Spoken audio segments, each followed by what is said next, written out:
ஏய் என்னடா கை கால்லாம் அடிபட்டு வந்திருக்க? அதை ஏன்டா கேக்குற? நைட்டு தூக்க கலக்கத்துல லாரியில விட்டான்டா. உயிர் தப்புனதே பெருசுடா. என்னடா பார்த்து வர மாட்டியாடா?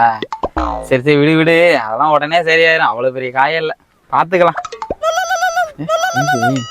Hello baby. எனக்கு முள்ளு குத்திருச்சு பேபி. ஐயோ முள்ளு குத்திருச்சா?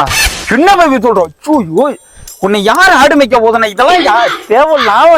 இது சின்ன முள்ளா? சின்ன முள்ளா இருந்தாலும் செப்டிக் ஆயிரும். போய் ஆஸ்பத்திரி போனியா இல்லையா? சீக்கிரம் போயிட்டு ஆஸ்பத்திரி பாரு. எனக்கு கையெல்லாம் ஓட மாட்டேது வேற. என்ன பண்ண? ஓடு. ஆளுக்கு முள்ளு குத்திருச்சா? ஓடு. ஆண்டா நான் இங்க குத்துயிரும் கொலையுருமா இருக்கேன், உனக்கு முள்ளு குத்துனதே பெருசா இருக்காடா? முள்ளு குத்து போடா. பாசம் வைக்க நேசம் வைக்க தோழன் உண்டு வாழ வைக்க அவனை தவிர உறவுக்காரன் யாரும் இங்கில்லே.